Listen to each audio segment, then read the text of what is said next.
இல்ல. அதாவது பெண் குழந்தைகளை ஒரு காலத்துல வந்து கள்ளிப்பால் குடுத்து அந்த கொன்னதுனால தான் அந்த ஒரு திட்டம் வந்து தொட்டில் குழந்தை திட்டம் என்றும், பெண் குழந்தை பாதுகாப்பு திட்டம் என்றும் அறிமுகப்படுத்தப்பட்டது. நம்முடைய தமிழகத்தில் முற்றுமாக அதெல்லாம் குறைந்து தான் இருந்தது. இப்பொழுது ஆங்காங்க 1, 2 அந்த மாரி என்ன சொல்றது, விரும்பத்தகாத முறையில பிறந்த குழந்தைகள். அதுபோல சில பெற்றோர்களை நம்ம ஒரு நிகழ்வு கேள்விப்பட்டோம். நம்ம கள்ளக்குறிச்சி மாவட்டத்துல, செங்கல்பட்டுல.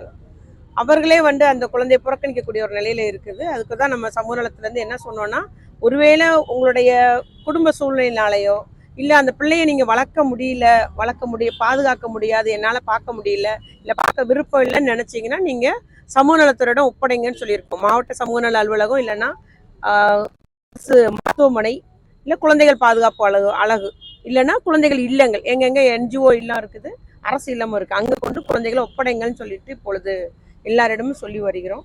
அதை அப்பீலாவே நம்ம எல்லா பொதுமக்கள் கொடுக்குறோம். அதனால குழந்தைகளை வளர்க்க முடியலன்னு நினைக்கிறவங்க சமூகத்துறையை ஒப்படைக்கும் போது சமூகத்துறை அவங்களுக்கு கல்வி, உறைவிடல் எல்லாமே கொடுத்து அவங்களை படிக்க வைக்கிறது வரைக்கும் முழுமையாக பொறுப்படுத்திக்கணும். இப்பொழுதும் ஆண்டுக்கு தோறும் நமக்கு ஆண் குழந்தைகளும் பெண் குழந்தைகளும் அந்த ஒரு கடந்த மார்ச் 24 வரைக்கும் நம்ம கிட்டத்தட்ட 175 குழந்தைகள் நம்முடைய துறைக்கு வந்திருக்குது. அதை நம்ம பராமரித்துட்டு தான் இருக்கிறோம்.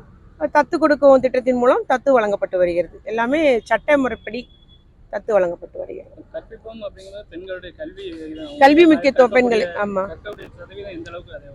அது நல்லாவே நம்முடைய உங்களுக்கு எல்லாம் ஏற்கனவே நம்முடைய முதலமைச்சர் கூட ஒரு கூட்டத்தில் பேசியிருக்கிறாரு. நம்முடைய புதுமை பெண் திட்டத்தின் மூலம் உயர்கல்வி, பெண்கள் உயர்கல்வி பெறும் அந்த எண்ணிக்கை சராசரி வந்து கிட்டத்தட்ட 52% இந்த வருஷம், கடந்த ஆண்டு உயர்ந்திருந்துச்சு, அதை விட கூடுதலாக இந்த ஆண்டு உயர்ந்திருக்குது என்பது உயர்கல்வித்துறையுடைய அந்த ஆய்வில் கூறப்பட்டிருக்குது. அதனால புதுமை பெண் திட்டம், இப்பொழுது இளைஞர்களுக்கு தமிழ் புதல் திட்டமும் வருது. அதனால் நிச்சயமாக தமிழகத்தில் ஒட்டுமொத்த சமுதாயமே உயர்கல்வி பெறக்கூடிய நிலை உருவாக்கியுள்ளார் நம்முடைய முதலமைச்சர் என்பதை நான் கூறிக்கொள்ள விரும்புகிறேன். இல்லை, கட்சியில் உள்ள எல்லாருமே அந்த கோரிக்கை வைக்கிறாங்கங்க, முதலமைச்சர் ஆக்கணும்னு சொல்லிட்டு. எல்லா கட்சிக்காரங்களும் அவரை வந்து துணை முதலமைச்சர் ஆக்கணும்னு சொல்லிட்டு ஆதரவு தெரிவித்து வருகிறார்கள், கோரிக்கை வைத்து வருகிறார்கள்.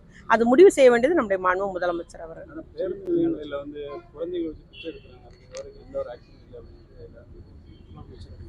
இப்ப நம்மளுடைய நம்ம நகர சொல்றீங்களாங்க? இல்ல, கண்டிப்பா உடனே நடவடிக்கை எடுக்க சொல்லுவாங்க. கண்டிப்பா அது வரட்டும், பாத்துக்கலாங்க.